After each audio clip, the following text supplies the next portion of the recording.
Hi everyone, my name is Ana Marcial, and today I'll be presenting over Daniel J. Levinson. Daniel J. Levinson was born in New York on May 28, 1920. He passed away in Connecticut on April 12, 1994. He studied his undergraduate degree at the University of California at Los Angeles, and then he did his dissertation on ethnocentrism in 1947 at the University of California, Berkeley. Then he spent 12 years at Harvard University working alongside Eric Erickson, Robert White, Talcott Parsons, and others. This was during 1950 to 1963. And then during his time at Harvard, he published many articles over varying topics such as personality, institutional policy, foreign policy, professional identity, mental health administration, and social change. He then moved on to Yale University from 1966 to 1990, and it was during this time at Yale University that he began his work on The Seasons of a Man's Life, which was considered an important contribution to comprehensive psychology.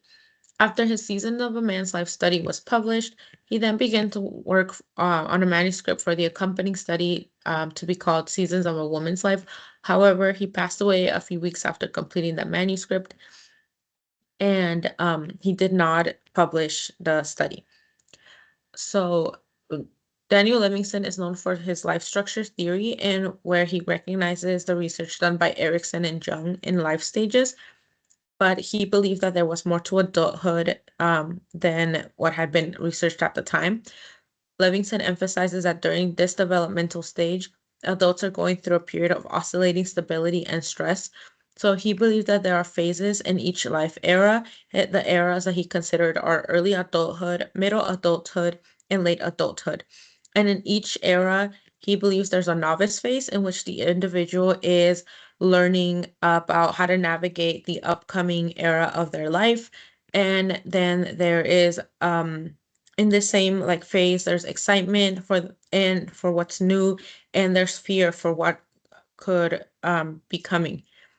After that, the individual moves into questioning and modification of themselves, and this is what he calls a life's transition.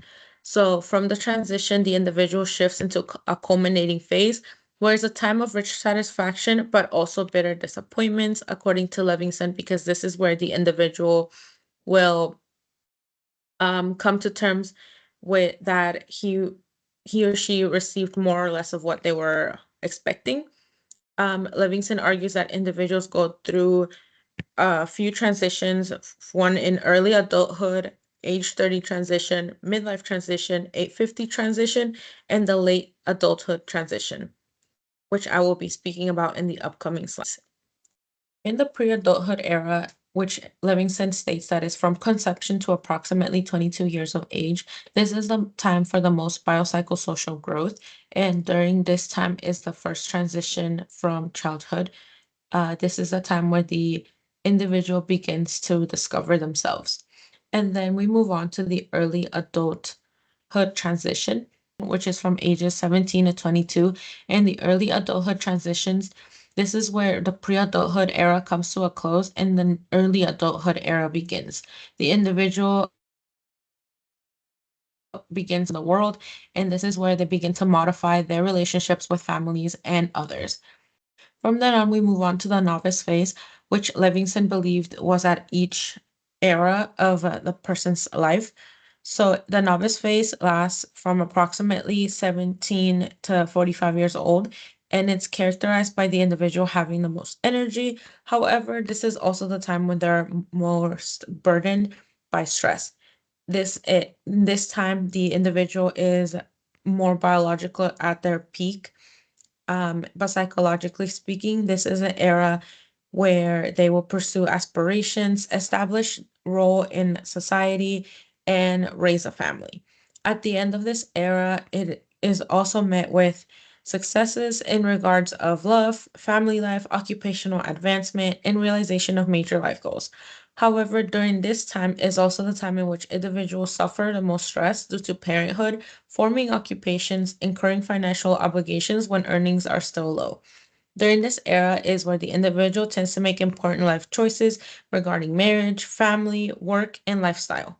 Despite the stress and turbulence, Levinson argues that the rewards in this era are enormous, but the costs are often equal or exceed the benefits. We move on to the midlife transition, which is approximately from age 40 to 45. In this transition, it is the termination of the early adulthood era and sets the stage for the middle adulthood era. This is where the process of changes begin, and in this transition, there is a new type of individuation. Um, so the midlife transition represents both an ending and the beginning in the sense that the individual is closing a chapter in early adulthood and is beginning to see the potential and dangers of middle adulthood. This is also where the individual becomes more compassionate, reflective, and wise. In this era is where the individual becomes less intimidated by their inner conflicts and external demands and become more accepting of themselves and others. We then move on to the culminating phase. The culminating phase lasts from age 33 to 45, and it is composed of the middle adulthood, and this is the time where the rewards from previous phases and eras are attained. So, in the middle adulthood, it is from 40 to 65, and the biological aspects discussed in early adulthood are not where they used to be. However, they're still at a point where the individual can lead a full, energetic, and personally satisfying life. During the 40s and 50s, Levinson states that individuals become senior members of their particular worlds, which I take to mean that they become senior members in their small groups and communities that they're a part of. Age is where the individuals become more responsible for the development of young adults. We then move on to late adulthood transition, which is from the age 60 to 65, and this links middle and late adulthood. The shortcomings that Levinson's theory has is that the study was only done with men. Unfortunately, there was no study at this time regarding women, so that creates many different things that like a woman's life would contrast. I'm sure there are research about it now, but one of like the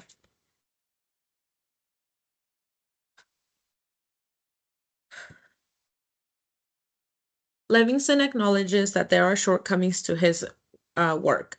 So he states that there is variation among the life structures that people build and the developmental work that they create during the transitional periods. He also states that there's no concrete sequence of social roles, events, and personality change. So his strengths lie in that he recognizes that there are other factors that contribute to an individual's life structure. Not only that, but he emphasizes that transitions into the eras are just as important as the eras themselves, and notes that no one particular event influences the individual's development. He falters in that his research is based solely on men. While he did try to carry out a similar study with women, there was still more research to be done on how women's life stages vary psychologically and biologically. His contribution to social work, it's because of Levinson's impact on social work that social workers now consider the multidimensional perspective, which is what we have been learning and studying about throughout the semester in this course. Levinson states that there's multiple factors that affect the eras and life transitions of an individual's life, and we as future social workers need to look at those factors as well when it comes to helping clients.